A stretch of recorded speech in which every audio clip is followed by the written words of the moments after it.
Halo semuanya, perkenalkan aku Caroline bersama dengan teman kelompok aku yaitu Ardelia, Vaskavelin, Hani, Ludia, dan Visaka. Sekarang kami akan melakukan presentasi penelaran reflektif berdasarkan artikel yang kami pilih yaitu kebanyakan penggunaan AI dapat membuat manusia menjadi bodoh.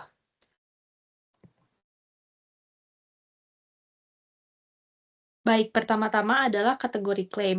Pertama-tama saya akan menjelaskan penjelasan dari masing-masing klaim yang bisa diuji benar atau salah. Contohnya dalam artikel yang kami pilih adalah ketergantungan berlebihan pada AI dapat menurunkan kemampuan berpikir kritis dan juga kreativitas. Selanjutnya adalah non-claim, yaitu kalimat yang tidak bisa diuji benar atau salah. Contoh dalam artikel yang kami pilih adalah terlalu mengandalkan AI bisa bikin otak tumpul. Selanjutnya adalah klaim nilai, yaitu mengatakan apa yang seharusnya atau menetapkan nilai positif atau negatif.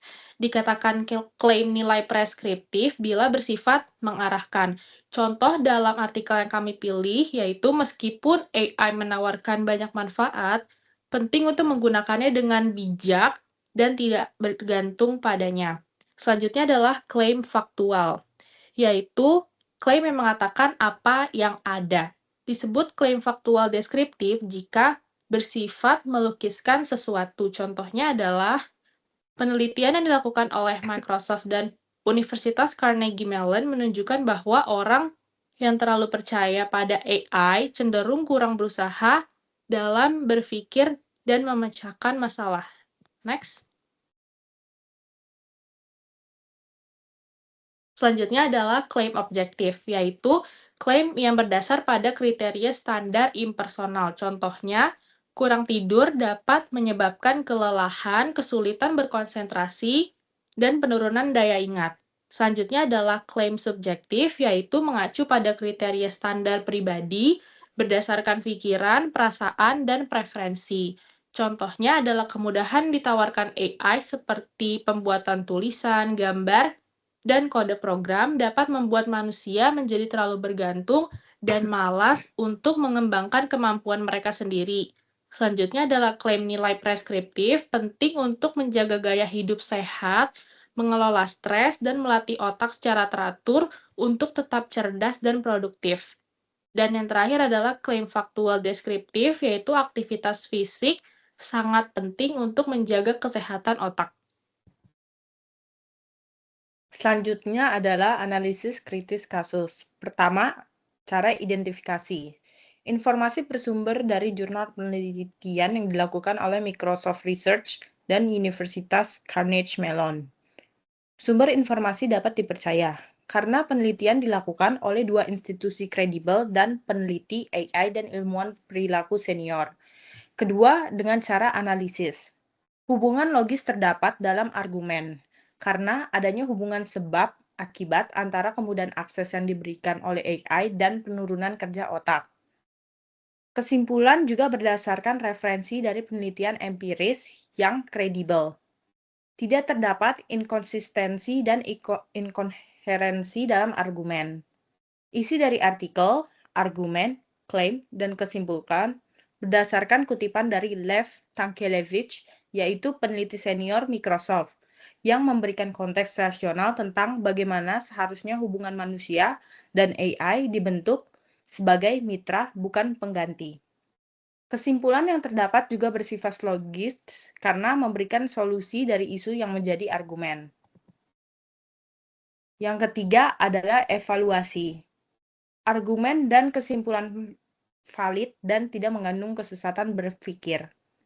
Informasi yang diberikan dapat dipercaya karena merupakan fakta medis yang dikutip langsung dari jurnal penelitian. Penelitian dilakukan secara empiris oleh ahli peneliti AI dan dua institusi kredibel di bidang ini, Microsoft Research dan Universitas Carnegie Mellon. Kemudian masuk kepada argumen yang dibuat berdasarkan artikel tersebut. Argumen ini merupakan sebuah proses mental yang dilakukan untuk menarik suatu kesimpulan dari satu atau lebih premis. Argumen yang dibuat di sini adalah ketergantungan berlebihan pada AI dapat menurunkan kemampuan kognitif dan berpikir kritis manusia. Penelitian dari Microsoft dan Universitas Carnegie Mellon menunjukkan bahwa hal ini terjadi karena AI memberikan jawaban instan yang mengurangi usaha mental untuk memecahkan masalah secara mandiri, sehingga memicu kemalasan berpikir dan atrofi keterampilan. Dalam argumen ini, kesimpulannya adalah ketergantungan berlebihan pada AI dapat menurunkan kemampuan kognitif dan berpikir kritis manusia. Sedangkan untuk salah satu premisnya adalah penelitian dari Microsoft dan Universitas Carnegie Mellon. Kemudian selain argumen itu ada yang namanya counter argumen. Counter argumen ini adalah argumen yang disusun untuk menentang, menyanggah, atau memberikan sudut pandang alternatif terhadap suatu argumen yang sudah ada. Dalam contoh ini adalah AI tidak merusak kecerdasan jika digunakan dengan bijak sebagai mitra berpikir untuk membantu analisis kompleks dan menghasilkan ide baru. Selain itu, penurunan kemampuan otak lebih nyata disebabkan oleh faktor gaya hidup seperti kurang tidur, dehidrasi, kurang aktivitas fisik, serta pola makan yang buruk bukan semata-mata karena teknologi. Secara ekonomi juga, adopsi AI ini justru berpotensi meningkatkan PDB Indonesia sebesar 3,67%. Kesimpulan dalam counter argumen ini adalah AI tidak merusak kecerdasan jika digunakan dengan bijak sebagai mitra berpikir. Dan salah satu premisnya adalah penurunan kemampuan otak sebenarnya itu lebih banyak dipicu oleh faktor gaya hidup buruk, bukan semata-mata karena faktor teknologi. Next. Kemudian masuk dalam silogisme kategoris dalam artikel ini. Jadi konsep dasar dari silogisme kategoris ini, setiap klaimnya itu merupakan pernyataan kategoris. Dan klaimnya terdiri dari subjek dan predikat yang dihubungkan oleh sebuah kopula. Kopula ini adalah kata kerja atau verba penghubung yang menghubungkan subjek dengan pelengkap dalam sebuah kalimat. Dalam artikel ini, premis mayornya adalah semua kebiasaan yang mengurangi usaha berpikir mandiri dapat menurunkan kemampuan berpikir kritis manusia. Sedangkan premis mayornya adalah ketergantungan berlebihan pada AI adalah kebiasaan yang mengurangi usaha berpikir mandiri. Maka itu kesimpulannya adalah, oleh karena itu, ketergantungan berlebihan pada AI dapat menurunkan kemampuan berpikir kritis manusia. Next.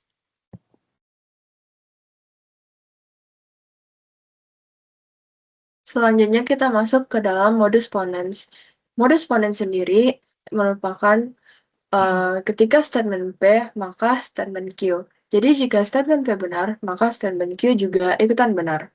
Nah, contoh yang kami dapat ambil dari artikel yang telah kami pilih yaitu, pelajar yang sering menggunakan AI untuk tugasnya akan menurunkan kemampuan berpikir kritis.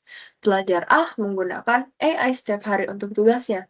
Jadi, pelajar A memiliki penurunan kemampuan berpikir kritis. Next. Selanjutnya adalah modus tollens. Jadi, modus tollens ini berarti ketika statement P, maka statement Q. Jadi, jika statement Q salah, maka statement P ikutan salah. Jadi, contoh yang kami dapat ambil dari artikel ini adalah interaksi sosial yang sehat sangat penting untuk kesejahteraan mental. Adi jarang berinteraksi sosial, jadi Adi tidak memiliki kesejahteraan mental.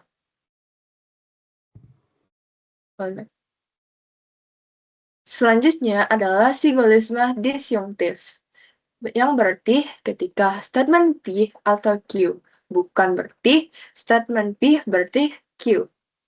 Contohnya itu, entah anak-anak zaman sekarang kerja PR dengan berpikir sendiri atau hanya ingin mengandalkan jawaban instan dari AI, anak-anak memilih kerja PR dengan mengandalkan jawaban instan AI. Jadi, anak-anak tidak mengerjakan PR dengan berpikir sendiri. Next. Jadi, selanjutnya adalah dilema, yang berarti jika P, maka Q. Jika R, maka S. Jika P atau R, maka Q atau R. Atau S, sorry. Jadi, contoh yang kami dapat ambil adalah entah Edo memilih untuk mengerjakan tugas riset dengan AI atau menganalisis sendiri. Jika Edo memilih untuk menggunakan AI, maka jawaban akan didapatkan secara instan dan mengumpulkan tepat waktu. Namun, Edo tidak akan paham dengan materi. Jika Edo ingin melakukan analisis sendiri, maka ia akan mengerti materi, namun akan terlambat mengumpulkan tugas. Jadi, harus memilih ingin kumpul tepat waktu namun tidak paham dengan materi, atau ingin mengerti materi tapi terlambat mengumpulkan. Selanjutnya adalah silogisme hipotesis, yang berarti jika statement P, maka statement Q. Jika statement Q, maka statement R. Jadi, jika P, maka R. Contohnya yaitu, jika Edi tidak bergantung pada AI, maka Edi akan paham materi secara mandiri. Jika Edi paham materi, maka Edi dapat menjawab ujian dengan benar tanpa open book. Jadi, jika Edi tidak bergantung pada AI, maka Edi dapat menjawab ujian dengan benar tanpa open book.